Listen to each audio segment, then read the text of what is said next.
ஜோசியர் ஐயா வணக்கம். உங்ககிட்ட ஒரு விஷயமா ஜாதகம் பார்க்க வந்தேன். உங்க வாங்க தலப்பா கட்டி அண்ணன், என்ன விஷயமா வந்தீங்க? ஏதோ வீட்டுல விசேஷமா?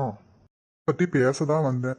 இந்த நெட்டவெளி பிள்ளைக்கு காலத்துக்கு ஒரு கல்யாணத்தை பண்ணி வச்சலான்னு பாக்குறேன். நமக்கு வயசாயிட்டே போகுது இல்லையா? நெட்டவெளி பிள்ளைக்கு நல்ல மாப்பிள்ளைய பார்த்து கல்யாணம் பண்ணி கொடுத்துட்டா நம்ம கடமை முடிஞ்சு போயிடும். அப்படியா? சரி சரி, சந்தோஷம். சரி, நான் ஜாதகத்தை பார்த்து சொல்றேன். ஆமா ஆமா, நல்லா பார்த்து சொல்லுங்க ஜோசியரே. அந்த பிள்ளைக்கு முதல்ல அந்த ஜோசியத்துல கட்டம் இருக்குதானே தெரியல, ஒரு பேச்சு கேட்க மாட்டேங்குது. சொல்ற பேச்சு ஏத்து ஏத்து பேசுது. இது சின்ன பசங்க கூட அதை சுத்திக்கிட்டு பொட்டி கடிக்க அதுக்கு இதுக்கு திரும்பிட்டு இருக்கிறான். முதல்ல இவளுக்கு பார்த்து ஒரு மாப்பிள்ளை பார்த்து கட்டி வச்சிடணும். இட்டவெளி பிள்ளை ஜாதகம் நல்ல அருமையான ஜாதகமா இருக்கு. கல்யாணத்துக்கான குரு பார்வை இல்லையே, கல்யாணத்துக்கான நேரம் இது இல்லையே. இன்னும் 2-3 மாசத்துக்கு கல்யாண பேச்சே எடுக்க வேண்டாம், அது ஒன்றும் சரி வராது. இன்னும் 2-3 மாசத்துக்கு அப்புறம் ஜாதகத்தை கொண்டு வாங்க. நிறைய ஜாதகம் என்கிட்ட இருக்கு, நான் காட்டுறேன். உங்களுக்கு தெரிஞ்ச மாப்பிள்ளை ஜாதகம் இருந்தாலும் கொண்டு வாங்க, பார்த்துக்கிடுவோம். ஆனா இப்போதைக்கு கல்யாண பேச்சு வேண்டாம். சரி சரி சரி சரி, நீங்க சொன்னா சரியா தான் இருக்கும். சரி, நான் வாரேன்.